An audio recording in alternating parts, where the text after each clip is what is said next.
तो hi friends, कैसे हैं आप लोग? आई होप अच्छे होंगे। तो आइए देखते हैं कि अल्लाह ताला ने फ़िरौन को क्यों तबाह किया और क्या वजह थी। चलिए देखते हैं।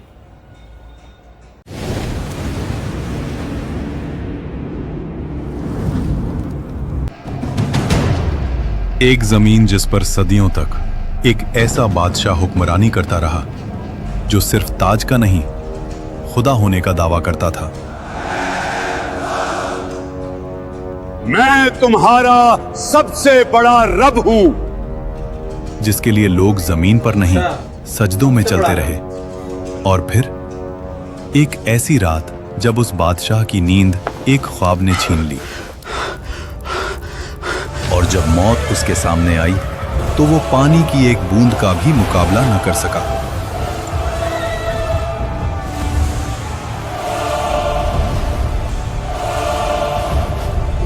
अल्लाह ने उसके जिस्म को जमीन में दफन होने से भी रोक लिया और कयामत तक उसको इबरत का निशान बना दिया।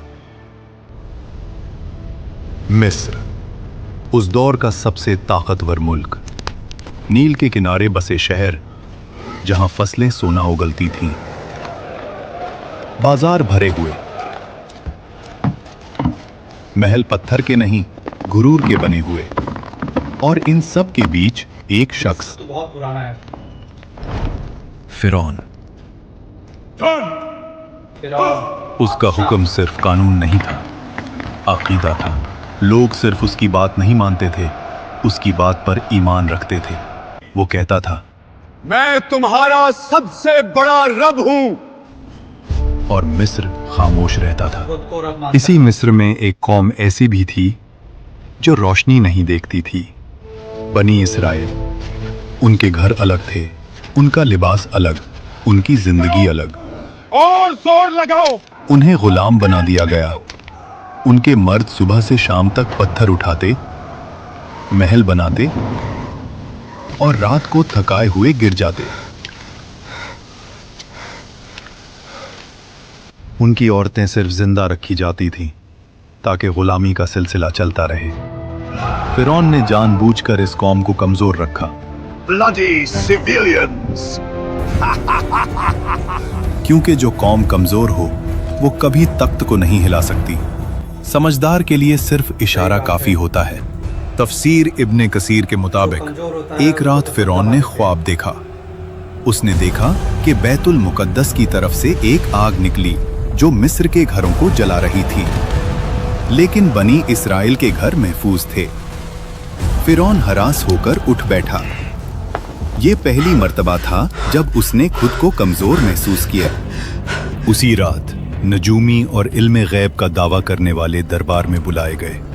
ख्वाब सुनाया गया और फिर वो जुमला बोला गया जो तारीख बदल देता है।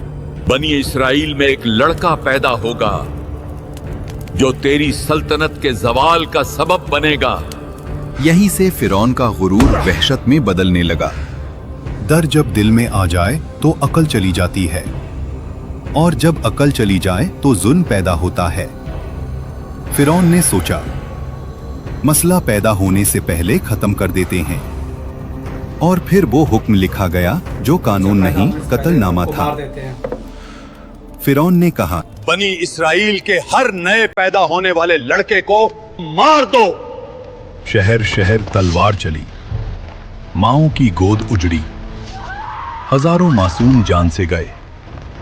इसी जुल्म के दौर में मूसा अलैहिस्सलाम पैदा हुए। उनकी वालिदा हर पल खौफ में रहती थीं। तब अल्लाह ने कहा, इसे दूध पिलाओ, और जब खतरा महसूस हो तो इसे दरिया में डाल देना, और डरना नहीं, हम इसे तुम्हें वापस लौटा देंगे।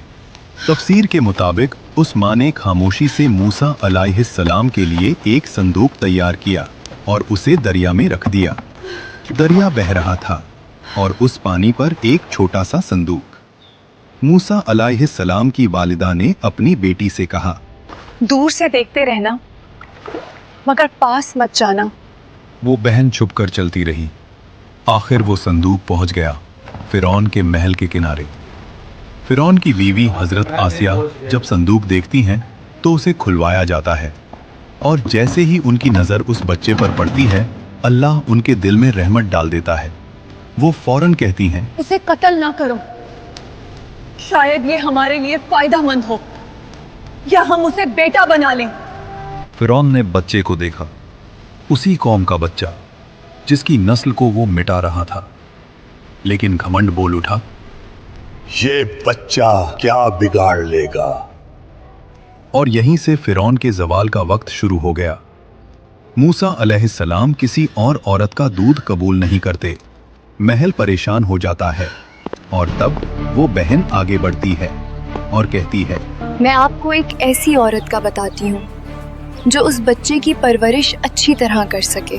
और यूं जिस माँ ने अपने बच्चे को दरिया में डाला था, अल्लाह ने उसे महल की इज्जत के साथ वापस लौटा दिया। वक्त गुजरता गया और मूसा अलैहिस्सलाम जवान हो गए। अल्लाह फरमाता है, और जब वो अपनी पूरी कुव्वत और समझ को पहुंच गए, हमने उन्हें हिकमत और इल्म अता किया। एक दिन मूसा अलैहिस्सलाम शहर में आए और वहां दो मर्द, एक बनी इसराइल से और एक मिस्री, दोनों लड़ रहे थे। बनी इसराइल का आदमी चीख कर बोला, मेरी मदद करो। वो आवाज सीधी मूसा अलैहिस्सलाम के दिल में लगी। मूसा अलैहिस्सलाम आगे बढ़े। उन्होंने एक मुक्का मारा, मिस्री जमीन पर गिरा और फिर उठा नहीं। मूसा अलैहिस्सलाम समझ गए ये कत्ल हो गया और अल्लाह से माफी मांगी। अल्लाह फरमाता है, फिर हमने उन्हें माफ कर दिया, लेकिन मिस्र ने माफ नहीं किया। शहर में आग लग गई, दरबार में शोर, फिरौन का चेहरा लाल। हुक्म निकला, मूसा को कत्ल कर दो। शहर के दूसरे किनारे से एक आदमी दौड़ता हुआ आया और कहा, सरदार तुम्हारे कत्ल का मशवरा कर रहे हैं, यहां से निकल जाओ। मूसा अलैहिस्सलाम ने पीछे मुड़कर नहीं देखा, ना माल ना सामान, सिर्फ यकीन। अल्लाह फरमाता है, वो डर और उम्मीद के दरमियान शहर से निकल गए। रेगिस्तान, गर्मी, भूख, प्यास और मूसा अलैहिस्सलाम की सिर्फ एक दुआ, ऐ मेरे रब, मुझे जालिमों से बचा ले और अपनी हिफाजत के साए में ले ले। आखिर मूसा अलैहिस्सलाम मदियन पहुंचे। शहर के बाहर एक कुआं, जहां मर्द जानवरों को पानी पिला रहे थे, और दूर दो लड़कियां खामोशी से खड़ी थीं। मूसा अलैहिस्सलाम ने पूछा, आप दोनों कुएं से पानी क्यों नहीं ले रहे? उन्होंने कहा, हम इंतजार करते हैं जब तक मर्द चले ना जाएं, और हमारे वालिद बहुत बूढ़े हैं। मूसा अलैहिस्सलाम आगे बढ़े अकेले और उनके जानवरों को पानी पिला दिया और वहां से चले गए। फिर एक पेड़ के साए में बैठकर कहा, तो कैसा लगा ये वीडियो? अभी ये पार्ट 1 है, पार्ट 2 इसके बाद आएगा। तो चैनल को सब्सक्राइब करें और अपना ख्याल रखें। Thank you, keep watching.